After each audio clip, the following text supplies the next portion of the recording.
네, 프로의 시선으로 이 시간 이어가도록 하겠습니다. 오늘은 내일이면 이제 2023년의 장이 모두 마감이 되는데요.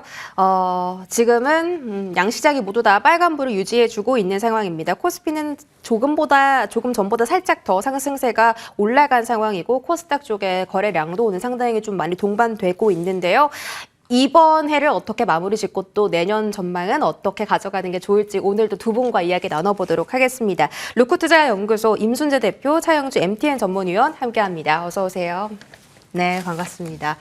네, 앞서서 이제 브리핑을 하고 또 여러 가지 그 안에서 관련된 질문도 또 드려볼 텐데요. 일단 산타랠리 미증시 좀 이야기 여쭤볼게요. 이쪽은 임순재 대표께 여쭤볼 텐데요. 경제지표가 호조가 좀 발표가 됐는데 그럼에도 불구하고 미증시가 강세를 보였고 지금 아시아 증시 안에서 니케이랑 항생지수도 1%대 상승, 홍콩 H지수는 2% 급등하면서 지금 증시가 전반적으로 분위기가 좀 좋거든요. 국내 증시도 이제 2,600은 지키고 더 올라가겠다 이렇게 해석해 볼 수 있을까요? 일단 뭐 더 이상 빠지지 않는다 쪽이 아마 좀 더 맞지 않을까라는 생각을 해보고 있습니다.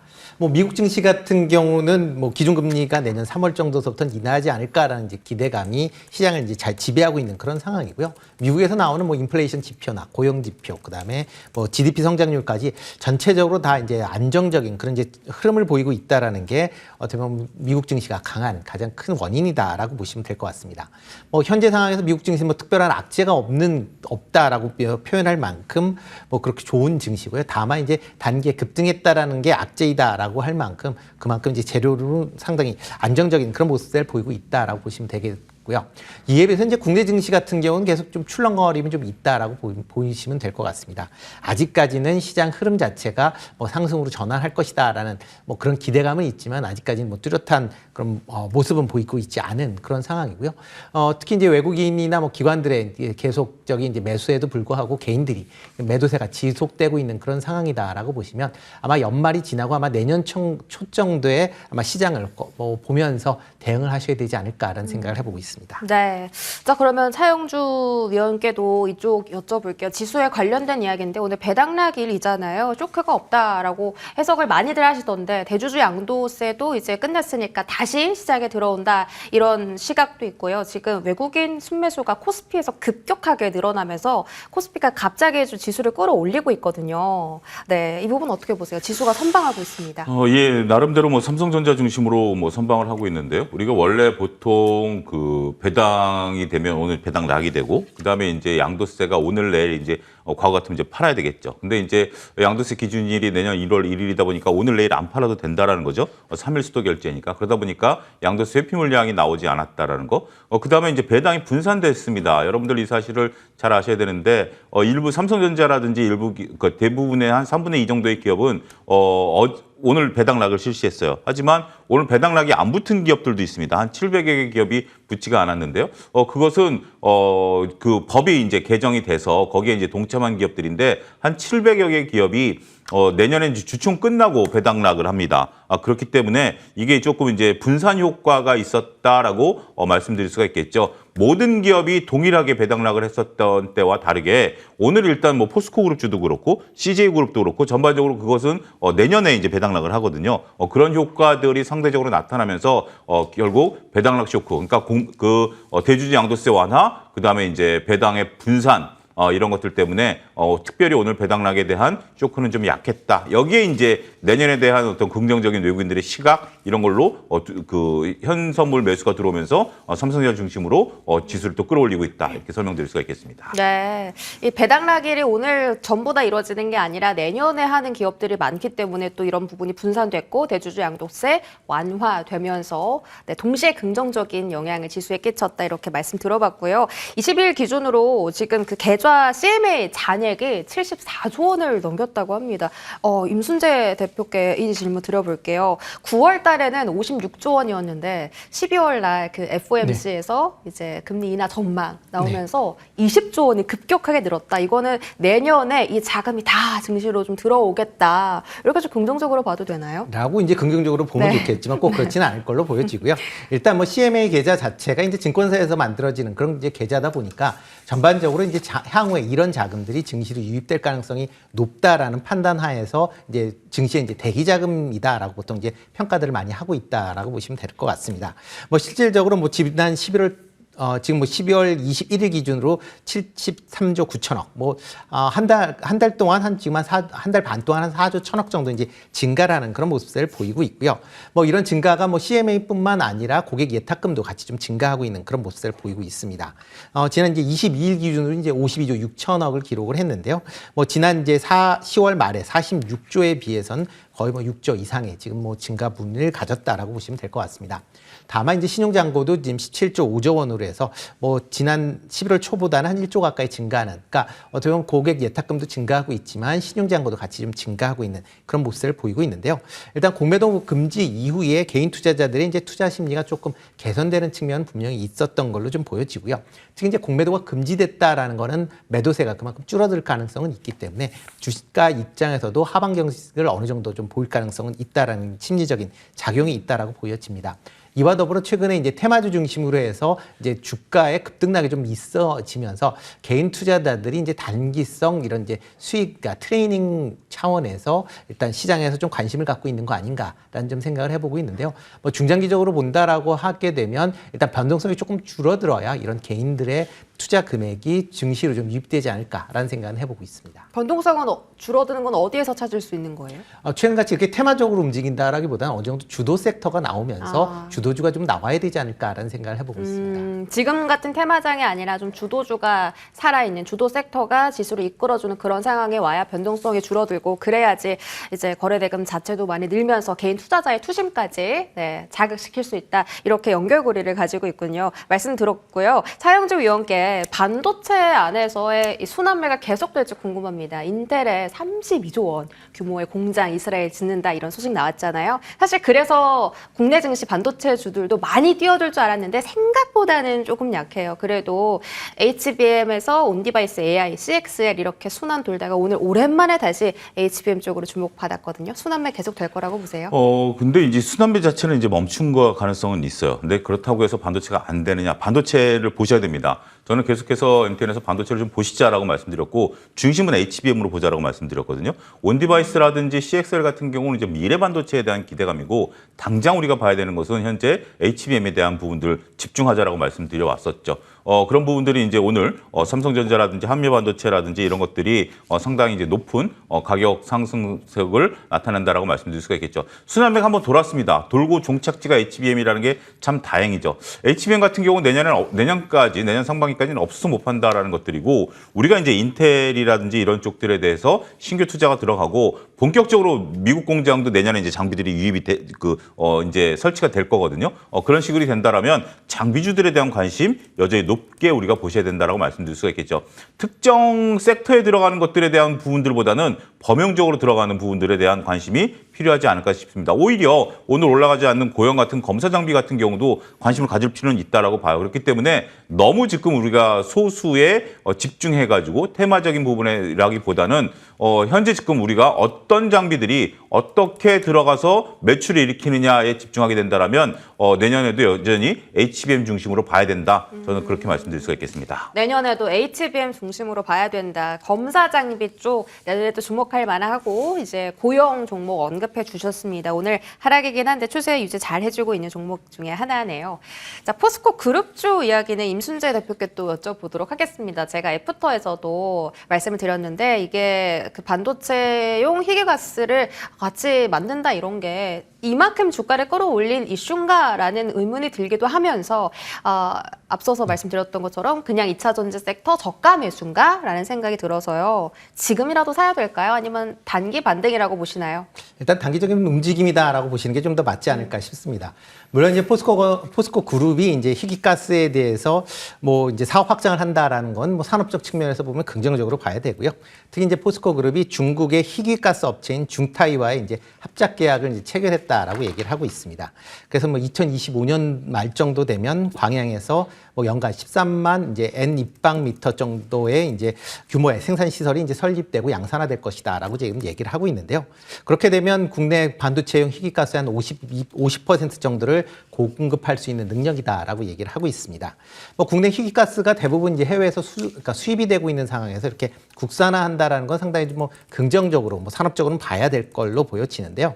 다만 이제 지금 반도체 희귀가스를 뭐 포스코만 하는 게 아니라 다른 데서도 여러 군데에서 국내에서 지금 진행을 하고 있는 그런 상황입니다. 뭐 포스코 자체적으로도 지금 뭐 네온이나 제논, 크립톤 같은 이제 관련된 희귀가스를 뭐 생산하기 위한 그 여러 가지 조치를 하고 있고요.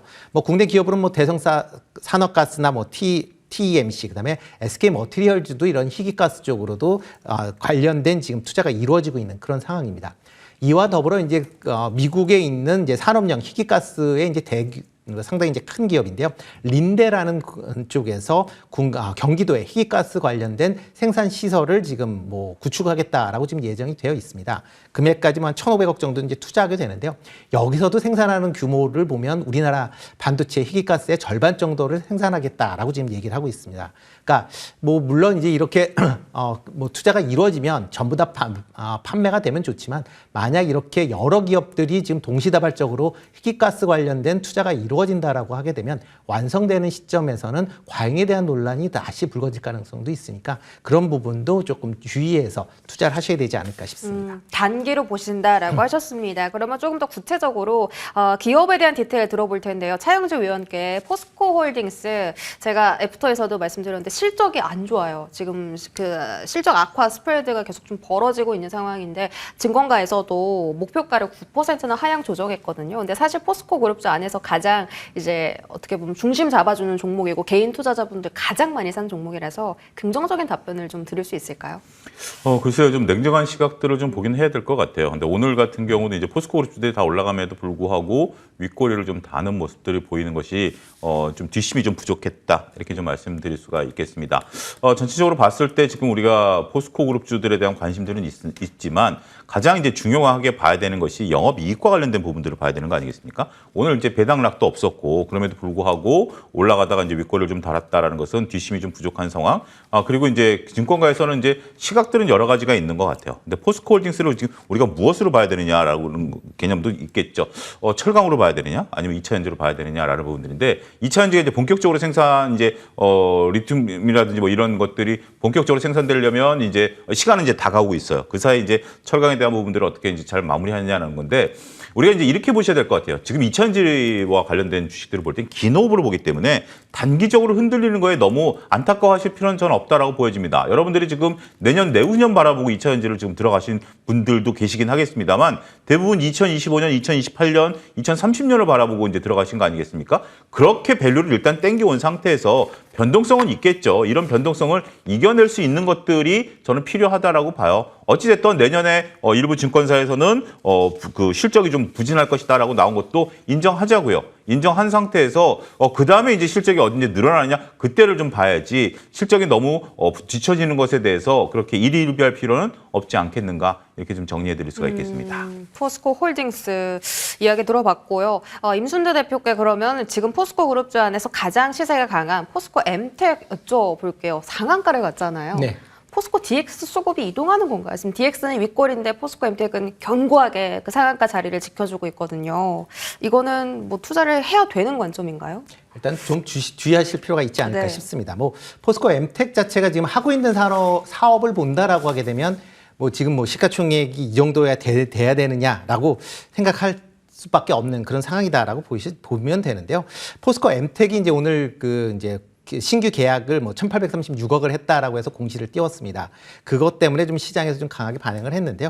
근데 내용을 본다라고 하게 되면 이 계약 내용이 이제 포스코 제품에 대해서 포장 외주 작업 계약입니다. 이 계약은 새로 있는 계약이 아니고요. 매해 해왔던 계약을 연장했다라고 보시면 될 것 같습니다. 그런 연장 계약으로 이렇게 상한가를 갖다 그런 거는 조금 달리 좀 생각을 하셔야 될 것 같고요. 물론 이제 포스코 엠텍이 지금 포스코의 페로 망간 공장을 위탁 경영한다라는 것 때문에 뭐 2차 전지 관련주로 이제 부각이 되면서 좀 주가의 흐름이 좀 강한 그런 상황이긴 하지만 위탁 경영이다라는 거는 그렇게 마진율이 높지 않다라고 보시면 될 것 같고요.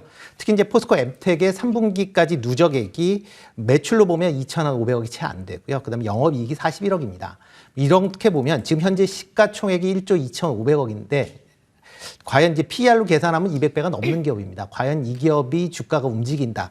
이게 뭐 정상적으로 뭐 판단하기는 좀 어려울 것 같고요. 그거보다는 이제 개인들이 그런 기대감으로 인한 수급에 따라서 주가가 움직이니까 이건 뭐 다 차트상으로 단기 트레이닝 차원에서 접근하시는 게 맞지 않을까 싶습니다. 포스코 엠텍은 단기 트레이딩 관점에서 접근하는 게 맞겠다. 그러니까 그룹주 자체를 좀 그렇게 대표님께서는 시각을 가지고 계십니다. 포스코 그룹주 이야기 마무리 짓고요. 특징주도 살펴볼게요. 제약바이오의 날, 제약바이오가 피날레를 장식하고 있다라고 이야기를 드렸는데 그중에서 한울바이오파마 한번 여쭤볼게요. 차영조 위원께 좀 질문 드릴게요. 이게 브리핑에서 또 제가 전에 드렸는데 현대차증권에서 목표 주가를 7만 원으로 잡았거든요. 지금 시총 너무 낮다라고 하면서 근데 오늘 11시 반쯤에 고점을 찍고 살짝 밀리는 흐름이긴 한데 지금 자리에서도 이 정도의 분위기라면 매수를 해봐도 괜찮다 이렇게 보세요? 아니면 이것도 너무 위험한 자리다 이렇게 보세요? 단기적으로는 조금 좀 조심스럽게 저는 접근을 해야 되지 않을까 싶습니다. 왜냐하면 우리가 이제 미국에 그 상장된 기업 가치를 이론적으로 놓고 보면 7만 원이라는 가격도 뭐 충분히 설명은 가능합니다. 하지만 미국에 상장이 돼 있는 것과 지금 국내 상장돼 있는 것이 이중과세가 된다라는 측면에서 봐야 되겠고, 다음에 이제 주식이라는 게 어떤 가치가 있는 것에 대해서 그대로 그 가치를 인정받느냐라고 본다라면 조금 감액을 해야 되겠죠. 예를 들어서 이런 거죠. 자제분이 굉장히 훌륭하기 때문에 그 자제분의 지분을 갖고 있는 부모님도 인정을 받아야 된다라는 건데, 근데 자제분이 이제 비상장 회사다라면 상관이 없습니다만 똑같이 상장된다라면 도대체 가치를 어떻게 평가해야 되느냐라는 것은 주식시장에서 끊임없이 거론되는 문제인 것 같아요. 우리나라 이제 지주회사들이 좋은 자회사를 갖고 있다 하더라도 자회사가 상장됐느냐 안 됐느냐의 여부에 따라서 지주회사 평가가 달라지는 거 아니겠습니까? 그런 부분들로 봐야 되겠죠. 또 더군다나 자회사가 지금 현재 돼 있는 가치를 그대로 가져와야 된다라는 것들도 이론적으로는 우리가 이제 논리적인 부분에 있어서 허점들이 많은 거죠. 그게 과연 정상 가격이냐라는 부분들에 대한 것부터 시작을 해야 된다라고 봐야 되겠고, 어찌됐든 그렇다고 해서 못 간다라는 개념은 아닙니다. 그거에 너무 올인하지 마시라라는 얘기죠. 시장의 분위기를 좀 타야 되겠고, 지금 일단 그럼 한올바이오파마가 오늘 강한 거 아니야? 라고 봤을 때는 두 가지 측면에서 접근이 가능합니다. 고점 대비해서는 조금 밀려 있는 부분들, 그렇지만 오늘 또 제약바이오가 다 강하기 때문에 올라가는 측면도 감안하셔야 돼요. 다른 제약바이오들이 못 갈 때 한올바이오파마가 강하다라면 저는 뭐 트레이딩 구간에 있어서의 진입도 충분히 가능하다라고 볼 수 있겠습니다. 하지만 이것 말고도 오늘 제약바이오들이 다 둘러보면 다 좋아요. 그런 개념으로 보게 된다라면 일단 보유자의 영역으로 한정하셔야 되지 않을까 싶습니다. 네, 자 지금 추가적으로 임순재 대표께 빠르게 질문 드려볼 텐데요. 에코프로 머티가 지금 좀 떨어지고 있는 상황에서 LS 머트는 지금 방금 약간 분봉상 슈팅이 좀 나왔거든요. 신규 상장소에 대한 2차 전지 흐름은 어떻게 보세요? 뭐 일단 뭐 LS 머티리얼즈 같은 경우는 뭐 2차 전지가 저희가 생각하는 뭐 2차 전지하고는 약간 다른 이제 캐퍼시터라고 보시면 될 것 같고요. 뭐 에코프로 머티 같은 경우도 뭐 일단 수급에 의해서 최근에 움직이고 있다라고 보시면 될 것 같습니다. 뭐 3분기에 영업 적자를 기록을 했고요. 아마 4분기에도 영업 적자가 이어질 걸로 보여지고 있는데요. 그만큼 지금 전구체형 원자재 가격이 하락이 아마 계속 이어지고 있음에도 불구하고 주가는 계속 좀 상승세를 좀 보이고 있다라고 보시면 될 것 같습니다. 그렇기 때문에 뭐 기술적인 차트 움직임에 따라서 단기 트레이닝으로 대응하시는 게 좀 더 맞을 것 같고요. 뭐 기술적으로 보면 14,500, 14만 5천 원 정도에서 일단 뭐 지지는 좀 받지 않을까라는 생각은 해보고 있는데, 이 종목 같은 경우는 뭐 이런 뭐 1차트를 보는 게 아니라 분차트를 보면서 아마 매매 트레이닝을 하시는 게 좀 더 맞지 않을까라는 생각을 해보고 있습니다. 네, 에코프로 머티 14만 5천 원대 지지라인 말씀 주셨고 LS 머트는 지금 양봉 전환, 상승 전환 시도 나오고 있는 상황입니다. 여기까지 시장 전략과 특징주들 살펴봤고요. 지금까지 루크투자연구소 임순재 대표, 차영주 MTN 전문위원과 함께했습니다. 고맙습니다.